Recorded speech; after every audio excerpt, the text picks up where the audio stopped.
नमस्कार, good morning, सुप्रभात। मैं विकास कुमार कुशवाहा आप सभी का अपने टीवी में बहुत बहुत स्वागत करता हूं। चलिए आइए कुछ मिनटों में हम लोग पिछले 24 घंटे के सभी क्षेत्रों के न्यूज जान लेते हैं। जी हाँ, समाचार की शुरुआत करते हैं सबसे पहले भारतीय राजनीति से। आगामी विधानसभा के चुनाव को मद्देनजर रखते हुए चुनाव आयोग ने तमिलनाडु तथा पश्चिम बंगाल के अंतिम मतदाता सूची को प्रकाशित करने की तैयारी शुरू कर दी है। दिल्ली में एक अनौपचारिक बैठक में विपक्षी सभी दलों का आपसी बैठक हुआ, जिसके विपक्षी प्रमुख नेताओं ने आपसी बैठक किया और इसमें शीतकालीन सत्र के बाद के मुद्दों तथा आगामी विधानसभा चुनावों में सीटों के बंटवारे पर निर्णय लिया। डिजिटल अरेस्ट पर सख्ती। जी हां, भारतीय गृह मंत्री श्रीमान अमित शाह जी ने राज्यों को सूचित किया है कि वो अपने भी राज्य में डिजिटल अरेस्ट से निपटने के लिए राज्य टास्क फोर्स का गठन करें। अब आते हैं अर्थव्यवस्था और व्यापार संबंधी समाचार जान लेते हैं। सोमवार को शेयर बाजार में बेहद ही ऊपर चढ़ाव के साथ अंत में निफ्टी और सेंसेक्स लाल निशान पे आके बंद हुए।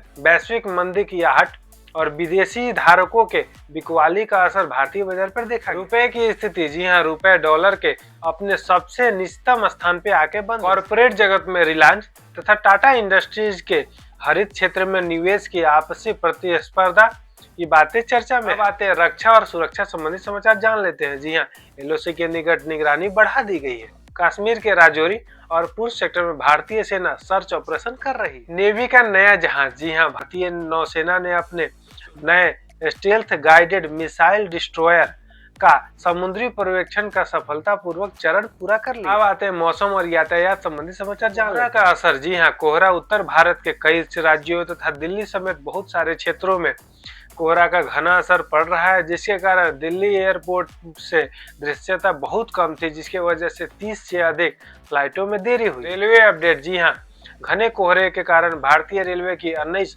प्रमुख ट्रेनें, जिसमें राजधानी तथा दुरंतो एक्सप्रेस भी हैं, यह 4 से 5 घंटे देरी से चल रहे हैं। राजस्थान के चूर तथा माउंट आबू क्षेत्र में पारा 1 डिग्री के नीचे चला। आते हैं खेल जगत से समाचार को जान लेते हैं। भारतीय टीम के दक्षिण अफ्रीका दौरे के लिए बीसीसीआई ने T20 और वनडे के आधिकारिक नामों की सूची जारी कर दी, जिसमें रिंकू सिंह और तिलक वर्मा को प्रमुखता दी गई। प्रो कबड्डी लीग में हरियाणा स्टीलर्स और जयपुर पिंक पैंथरों ने अपनी जीत हासिल कर रैंक तालिका में अपना स्थान बढ़ा लिया। अब आते हैं सामाजिक और विविध संबंधी समाचार जान लेते हैं। 31 दिसंबर में होने वाले फंक्शन के मद्देनजर रखते हुए दिल्ली, बेंगलुरु तथा मुंबई जैसे क्षेत्रों में स्थानीय पुलिस ने वहां के लिए एडवाइजरी जारी की और साथ में ट्रैफिकों को नियंत्रित रखने के लिए और सुरक्षा को भी व्यवस्था को बनाए रखने के लिए पुलिस ने वहां के लिए एडवाइजरी जारी की। अब आते हैं अंतर्राष्ट्रीय समाचार जान लेते हैं। जी हाँ, अंतर्राष्ट्रीय समाचार सबसे प्रमुख समाचार आ रही है ट्रंप और जेलेंस्की की मुलाकात से। जी हाँ, डोनाल्ड ट्रंप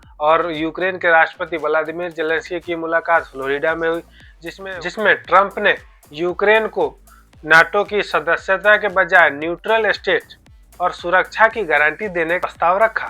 जेलेंस्की ने इसे कठिन परंतु विचारणीय बताया। म्यांमार में चुनाव में हिंसा। जी हाँ, कल हुए म्यांमार के बहुत सारे मतदाता केंद्रों पे जहां पे बम और गोलीबारी की सूचना प्राप्त हो रही है तथा अंतर्राष्ट्रीय पर्यवेक्षकों ने चुनाव की पारदर्शिता पे सवाल उठाए। बांग्लादेश वीजा संकट। जी हाँ, भारत के अपना बांग्लादेश के कई वीजा केंद्रों को बंद करने के निर्णय के बाद ढाका ने नई दिल्ली से इस बात पर पुनः विचार करने का औपचारिक आग्रह किया है।